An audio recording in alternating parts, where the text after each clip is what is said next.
Well, you mentioned in there Mike Trout and his moves. And if you look at his swing when he was in high school, just use him as an example. Well, we could take a Bregman, for example, too. When you look at Mhm. their type swings when they were in high school, some of those elements that I think that of the natural movements that they have that were just naturally built into their DNA, that's still there. Some of the Mhm. moves, though, that they learned and progressed through college in Bregman's case and the minor leagues in Trout's case, some of those elements were to make them and develop fully into major league hitters. Now, when you watch them, though, going back to high school, even going back in Bregman's case to college, and this goes for a lot of hitters, especially with younger Dominican type hitters as well. You look at some of their moves, some of those moves that they are that were just in there naturally, were there when they were 10 years old and are still there to this day. And you can sort of decipher as a coach which moves were taught to them to get them to develop fully. And that's a fine line that you're walking as a coach that you have to really figure out it for your hitters.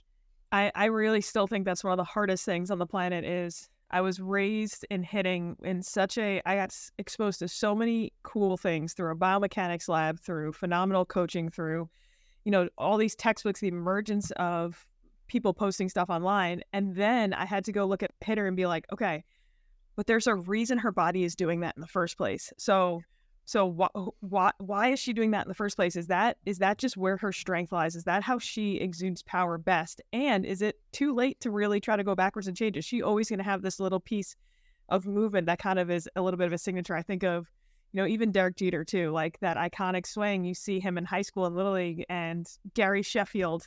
You watch Little League World Series video of Gary Sheffield playing at the World Series, and he still has such similar movement patterns as what he had as an adult. So who's to say that like you have to code every hitter to be identical? That's not going to be the case. Everyone's going to have their little bit of leeway.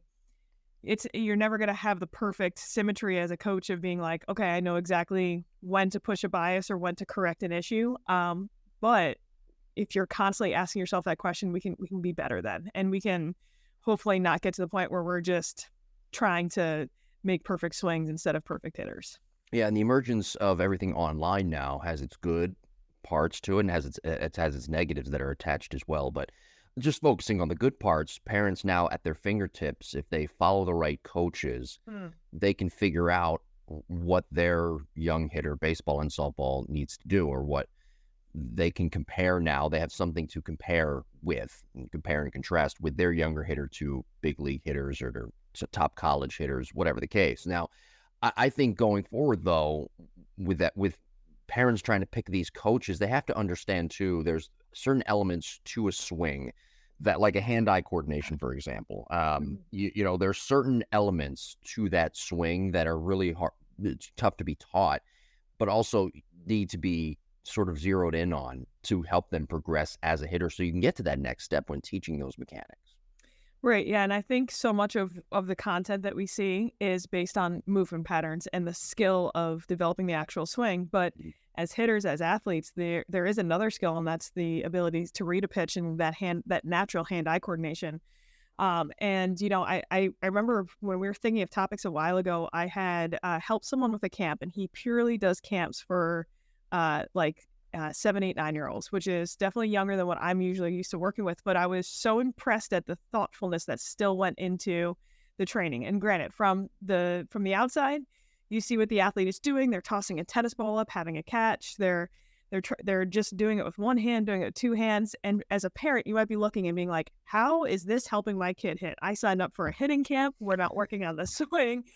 But there is so much thoughtfulness that goes into it because, gosh, again, you could have a beautiful swing, but if you're blind, you're not hitting. If you don't have the ability to track a ball, you're not hitting. Just that ability to see a ball in space, track it with your eyeballs, not your entire head.